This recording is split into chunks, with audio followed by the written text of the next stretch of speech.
আসসালামু আলাইকুম, স্বাগত আরও একবার। আজকে কিন্তু কোনো রেসিপি নিয়ে আসিনি, আজকে এসেছি সামান্য একটি কেক ডেকোরেশন নিয়ে। গত পর্বে আমি রাউন্ড একটা কেক বানিয়েছিলাম, সেটার রেসিপি ডেসক্রিপশন বক্সে দিয়ে দিব, লিঙ্কটা আপনারা দেখে নিতে পারেন। সেই রাউন্ড শেপ কেক দিয়ে আমরা কিভাবে লাভ শেপ কেক বানাতে পারি সেই প্রসেসটি আপনাদের সঙ্গে শেয়ার করব। এটা হচ্ছে সেই ভ্যানিলা স্পঞ্জ কেক, এটা আমি 1 পাউন্ড মাপে বানিয়েছিলাম। কেকটাকে আমি প্রথমে 3টা ভাগে ভাগ করে নিচ্ছি। আপনারা আপনাদের সুবিধা মতো 2টা ভাগে কিংবা 4টা ভাগে ভাগ করে নিতে পারেন। এবার এটাকে ভি সাইজ করে কেটে নেবেন, যেহেতু আমরা এটাকে লাভ শেপ করব তার জন্য।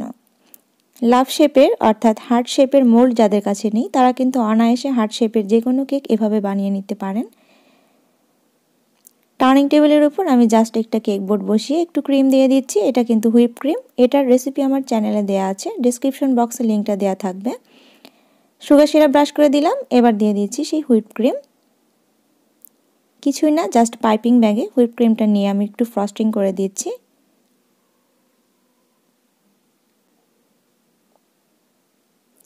এবার এটাকে জাস্ট একটু সমান করে নিচ্ছি। এটা যে খুব বেশি সমান হতে হবে এমন কোনো কথা নেই। দিয়ে দিচ্ছি আরেকটা কেক স্লাইস।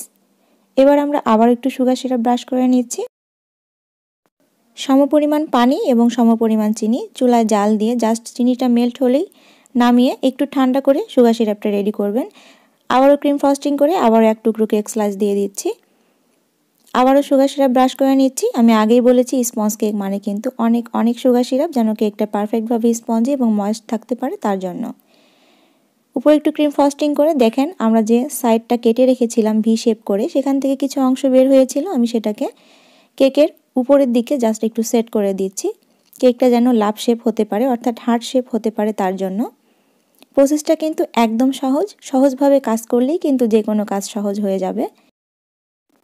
ক্রিমটা দিয়ে আমি সমান করে নিচ্ছি। এবার আমরা আবার একটি কেক স্লাইস বসিয়ে দিচ্ছি। এভাবে পর্যায়ক্রমে যেই কই টুকরো কেক স্লাইস থাকবে প্রত্যেকটা কেক স্লাইস আমরা এভাবে করে বসিয়ে দেব, যেন পারফেক্ট একটা হার্ট শেপের কেক তৈরি হতে পারে তার জন্য। আবারও একটু ক্রিম ফ্রস্টিং করে দিচ্ছি। পুরো কেকটা আমি হুইপ ক্রিম দিয়ে কভার করে দিচ্ছি। আপনারা চাইলে এটা কিন্তু বাটার ক্রিম কিংবা যে কোনো ক্রিম চিজ ফ্রস্টিংও করতে পারেন। সাইড দিয়ে যে এবড়ো থেবড়ো অংশটা ছিল সেটা আমরা একটু সাইজ করে নিচ্ছি জাস্ট চাকু দিয়ে। পুরো কেকটা ফ্রস্টিং করে আমরা জাস্ট এটাকে একটু সমান করে নিচ্ছি। যতদূর পারবেন কেকটা যেন পারফেক্টভাবে সমান হতে পারে সেদিকে খেয়াল রাখবেন, তাহলে কিন্তু যে কোনো কেকের ডেকোরেশন অনেক বেশি সুন্দর হবে। আমি আবার একটু সমান করে নিচ্ছি, কারণ এর উপরে কিন্তু আমরা চকলেট গানাশ ইউজ করব। পরবর্তীতে আমি চকলেট গানাশটা দেখাচ্ছি। কেকটা পারফেক্টভাবে সমান হলে এবার এটাকে আমরা অ্যাটলিস্ট 30 মিনিটের জন্য ফ্রিজে রাখবো পারফেক্টভাবে ঠান্ডা হওয়ার জন্য। চকলেট গানাশের জন্য আমি একটি পাত্রে ফুটন্ত গরম পানি নিয়েছি আর নিচ্ছি হোয়াইট চকলেট 1/4 কাপ। গরম পানির উপরে আমি একটা ওভেন প্রুফ কাপ দিয়ে দিলাম আর দিচ্ছি হুইপ ক্রিম 1/4 কাপের অর্ধেক। এবার এটাকে আমরা একটা চামচের সাহায্যে ভালো মতো নেড়ে চেড়ে নেব যতক্ষণ না পর্যন্ত চকলেটটা মেল্ট হয়ে যায়। চকলেটটা মেল্ট হওয়ার পরে কিন্তু আমরা এটাকে গরম পানি থেকে সরিয়ে ফেলবো। দেখেন কিছুক্ষণ নাড়ার পরেই কিন্তু চকলেটটা মেল্ট হয়ে যাবে আর হুইপ ক্রিম চকলেট একদম মিলে মিশে যাবে। এবার এটাকে আমরা একটা সাইডে সরিয়ে নিচ্ছি। চকলেট গানাশে বাড়তি একটা গ্লেজ আসার জন্য দিয়ে দিচ্ছি কর্ন সিরাপ আধা চা চামচ। যেহেতু আমি এখানে অল্প একটু গানাশ তৈরি করছি সেই অনুপাতে আমি মাপটা বলে দিচ্ছি। কুকিং অয়েল দিচ্ছি আধা চা চামচ। এবার এটাকে খুব ভালো মতো নেড়ে নিচ্ছি। চকলেট গানাশটাকে কালার করার জন্য আমি এখানে জেল কালার ইউজ করব। অবশ্যই খেয়াল রাখবেন গানাশটা তৈরি করার জন্য জেল কালারটাই আপনাকে ইউজ করতে হবে, তা না হলে কিন্তু চকলেটটা জমাট বেঁধে যাবে, গানাশটা একদম ভালো হবে না। আর জেল কালারটা কিন্তু পরিমাণে অনেক কম লাগে, একটু বুঝে শুনে ইউজ করলেই হবে। এবার এটাকে 30 থেকে 40 মিনিটের জন্য রেখে দেব পারফেক্টভাবে একটা ঘনত্ব তৈরি হওয়ার জন্য।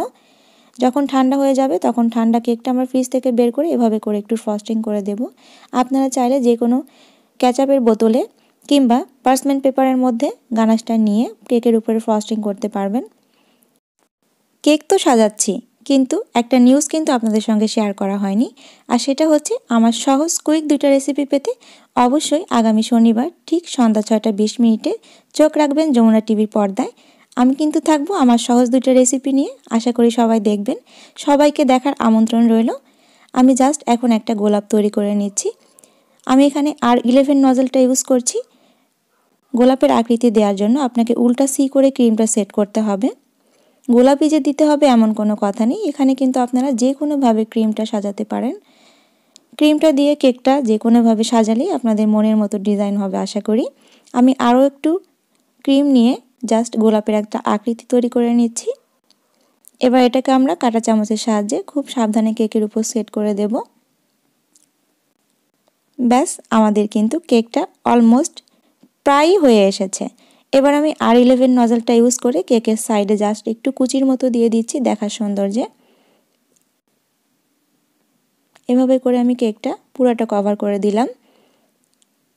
ব্যাস, আমাদের কেকটা রেডি। এটা কিন্তু আমার একটা ক্লায়েন্টের কেক ছিল, আর সে কেকের উপরে লেখা চেয়েছিল হ্যাপি বার্থডে 5 ইয়ার্স। আমি সেটাই লিখে দিচ্ছি।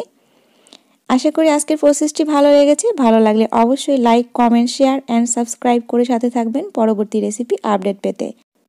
অসংখ্য ধন্যবাদ ভিডিওটি দেখার জন্য। আজকে বিদায় নিচ্ছি। আল্লাহ হাফেজ।